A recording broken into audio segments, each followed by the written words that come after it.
Going on, world? It's the Zebra King here. I pretty much have just like, quick topic on movies and everything. One's a sequel and one is an original idea. Uh, the sequel, more or less, this is like kind of like picking up off of something I talked about not too long ago, maybe about a year ago.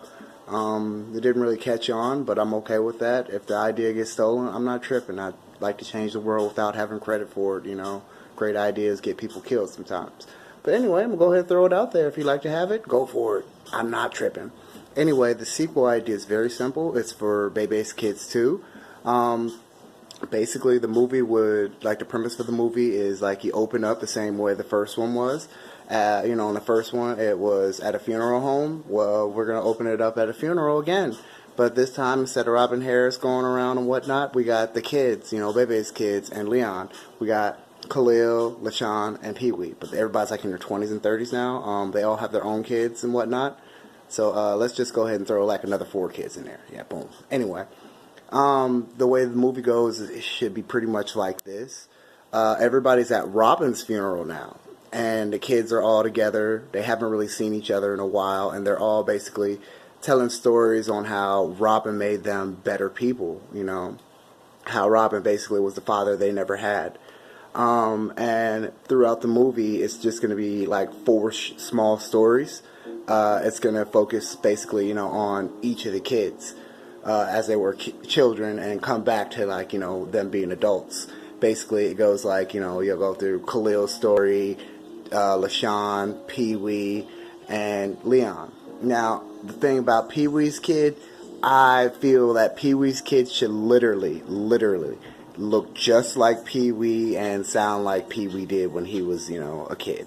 So if we can get, what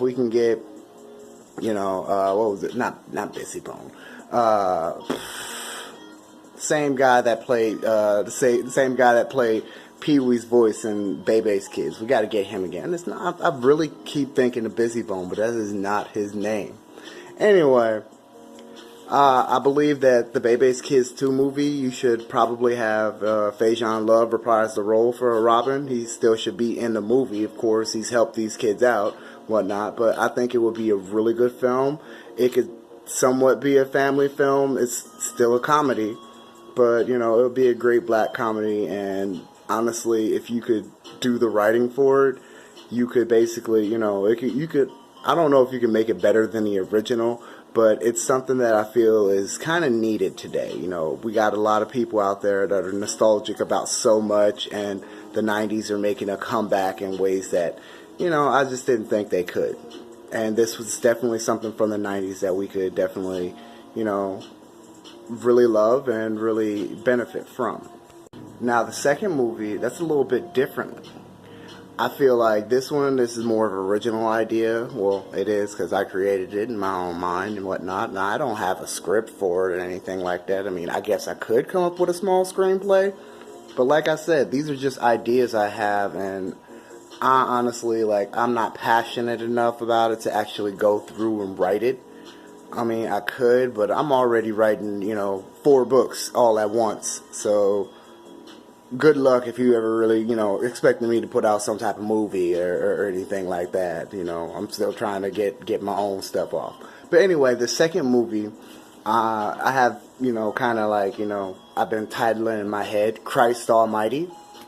Now, the premise of this movie is a little bit different. Well, like the only person I could really, when I was coming up with the idea, I had Seth Rogen in mind as the main character. Let's just go ahead and call him Seth. Now, the premise of this movie is Seth believed his whole life that he was, a white man, Jewish and whatnot. And he goes and does this Ancestry.com thing. And he's done, you open up with the movie with him getting his results back from Ancestry.com and everything. And he goes over to his parents' house and whatnot, and they're eating dinner, and he's saying, I did this Ancestry.com test and everything like that. And you want to know what's really funny, guys? It's saying some things that I just don't necessarily believe. I should have known it was fake. It's telling me that I'm black and everything like that. not unless they must be lying to me unless you guys are, So he questions his parents on whether or not, he's really a white guy or not.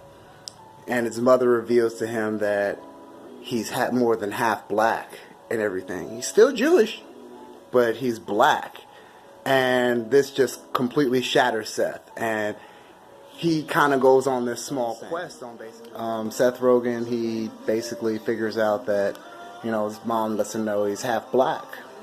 And, he's still Jewish, but he's just half black now. And with him finding out he's half black, that, changes everything that he's known and everything like that.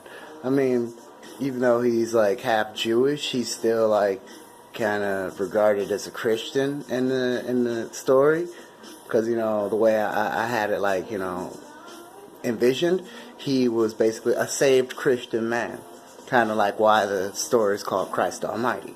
But anyway, with him being saved and finding out that he's half black, he wants to basically figure, know a little bit more and everything. And then he kind of discovers that Jesus isn't white.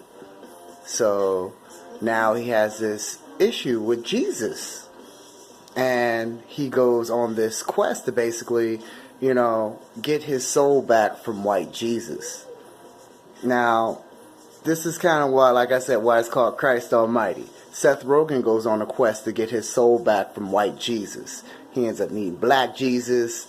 And, it's a comedy. Like I said, I haven't really wrote out all the, everything. But basically, I thought it would be really funny to have Seth Rogen out there, as a Jewish man meeting Jesus. And not just Jesus, but white Jesus and black Jesus. And basically just, can you imagine Seth Rogen talking to white Jesus? Or black Jesus, for that matter. Anyway, these are just basically a couple of, movie ideas that I had in mind. If you got any comments on it or suggestions or actually want to help push these forward, I would really appreciate it. If not, that's cool too. But I'll try to do longer videos next time. I mean, 7 or 8 minutes is long enough because usually people lose interest after about 30, 45 seconds. So if you made it all the way to the end, I thank you. If not, that's cool too. I'm not tripping. Anyway, I will holler at you later.